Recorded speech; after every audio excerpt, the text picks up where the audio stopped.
اداره امور مسلمانان ازبکستان از اقدام غیر دینی پلیس این کشور در تراشیدن اجباری ریش ساکنان ابراز نارضایتی کرده است. طور خبرگزاری آسیای مرکزی می نویسد اخیراً موردهای زیادی در شهر تاشکند مشاهده شده است که کارمندان پلیس افراد دارای ریش را بازداشت نموده مجبور کردند تا ریششان را بتراشند.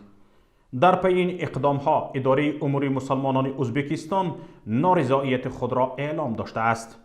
یکی از نمایندگان این اداره گفته است گذاشتن ریش سنت پیغمبر صلی الله علیه و سلم است و بازداشت افراد تنها به خاطر رعایت این سنت خلاف قانون می باشد.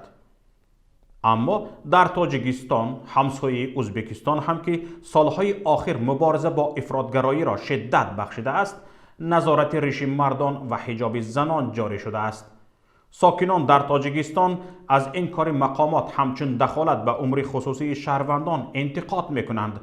اما بار هم به این عملهای غیرقانونی مقامات تاجیکستان از جانب اداره مسلمانان کشور واکنش نشده است. دینشناس اسلام الدین سعیدوف به این نظر است که اداره مسلمانان تاجیکستان مثل هر نهادهای دینی کشورهای دیگر مستقلیت خود را حفظ نکرده است. این واکنش ها بیانگر آن هستند که در همسایه کشور ما آزادی انسان، حقوق شهروند، کرامت و شرافت انسانی آهسته آهسته دارد جایگاه خود را پیدا میکند و بعد از رفتن حکومت دیکتاتوری اسلام کریموف و آمدن حکومت نو روی کار ما شاهد نوآوری و اصلاحات در این زمینه بودیم که این بیانگر آن است که آینده نیک در انتظار این کشور و این مردم هست. اما متاسفانه در کشور ما همه ساله چندین بار چون این حقوق و ویرانکنی ها، پایمال شدن حقوق انسان ها، از جمله تراشیدن ریش مردان، کشیده گرفتن روی مال خواهران و بانوان مسلمان از سرشان و آن هم در ملای عام و تحقیر کردن خواهران در بین مردم دیده می شود، ولی هیچ نهاد دیده نمی شود که واکنش نشان بدهد و یا حرف برای گفتن داشته باشد. از جمله کمیته دین و شروع علمای کشور که باید در رابطه با این قضیه ها موقع داشته باشند و واکنش داشته باشند همیشه خاموشی را اختیار میکنند، برعکس تلاش میکنند که همه این مسائل را نادیده بگیرند و برای مردم توجیه بکنند که حکومت دارد کاری خوب انجام میدهد و اون را به شکل توجیه میکنند که از فرهنگ بیگانه پیشگیری میکند و یا دلایل در رابطه با این زمینه پیشنهاد میکنند. اما چرا اینکه واکنش نشان نمیدهند در رابطه با این سوال باید گفت که این به حد جواب ساده دارد و جوابش اون است که چون ما پیشوا داریم. وقتی که پیشوا در ناخونک، وقتی که پیشوا دکی داشته باشید دیگر اون نفر هست که معین میکند که شهروند چگونه زندگی بکند، حق و حقوق شهروند از کجا تا کجا هست. خب حتی میبینیم که در امور شخصی و خانوادگی شهروندان دخالت میکند و در خودش در ملای عام یک قسم مردم را گمراه، یک قسم مردم را خب فلان اعلان میکند. یعنی وقتی که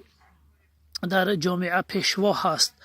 و نفری هست که حرفی اون بالا از قانون بالا می ایستد، از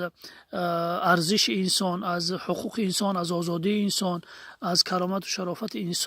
انسانی بالا می ایستد، در چنین جامعه ها دیگر هیچ توقع نباید داشت که نهادی زیر فرمان او در رابطه با پایمال شدن حقوق مردم واکنش نشان بدهد. محمد سعید رضایی فعال سیاسی تاجیک و دانشمند علوم اسلامی میگوید جسارت پشتیبانی از حقوق آزادی ها را پیش از همه حکومت امروزه ازبکستان به شهروندانش داده است، وگرنه پشتیبانی اداره دینی مسلمانان ازبکستان از حقوق های فطری شهروندان در زمان رئیس جمهور پیشین این کشور اسلام کریموف تصور ناپذیر بود. نکته مهم و خوشبخت کننده این است که وقتی در جمهوری ازبکستان یا در یک کشور دیگر چنین یک عمل کرده رخ می دهد که مخالف به قانون کشور هست می توانند در فضای آزادی و دموکراتی نهادهای مربوطه به حقوق انسان از جمله اداره دینی مسلمان های جمهوری ازبکستان از حقوق مسلمان ها دفاع کنند، از حقوق شهروند ها دفاع کنند. همان گونه که با شاهدها گفتند که اقدام پلیس برای چنین کار به ارائه کدام سند از قانون انجام شده بود، مقامات اداره دینی مسلمان های ازبکستان این اقدام را و این کار را مخالف به قانون اساسی جمهوری ازبکستان قلمداد کردند و از حقوق مسلمان ها دفاع کردند. وزیر کارهای داخلی جمهوری ازبکستان هم وعده دادند که به این کار رسیدگی میکنند و این گواهی بر آن میدهد که رئیس جمهوری ازبکستان محترم شوکت میرزیویف به آن که نام و نسب خود را تبدیل کند برای کشور سیاست خوبی را، آزادی و دموکراسی را آورده است. در کشور از حقوق مسلمان ها دفاع می شود. شخص رئیس جمهور به اسلام و مسلمان ها احترام قائل است. اما در تاجیکستان چنین حالت وجود ندارد. وقتی که مسلمان تحقیر می شود، خواهر مسلمان تحقیر می شود، ریشی مرد ها اجباراً تراشیده می شود، روسری مجبوراً گرفته می شود، نمی توانند یگان نهادی مربوطه حقوق انسان یا حداقل اداره دینی مسلمان های تاجیکستان، حالا شورای علما هم نگیم، و خطیب و علمایی که در اونجا هستند از حقوق مسلمان ها دفاع کنند.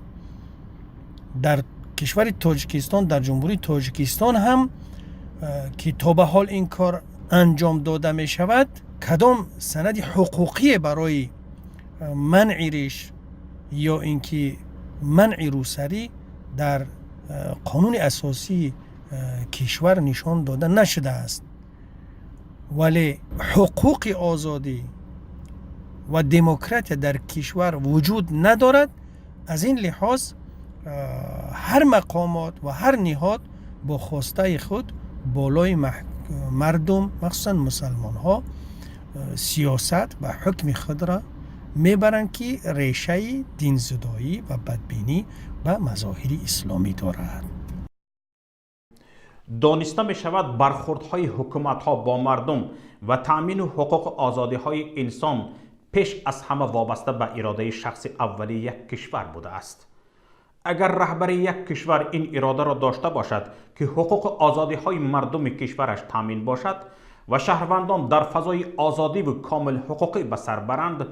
توانند به خاطر نقض حقوق خود صدا بلند کنند، کاری مشکلی هم نبوده است. تنها اراده لازم بوده است و خلاص.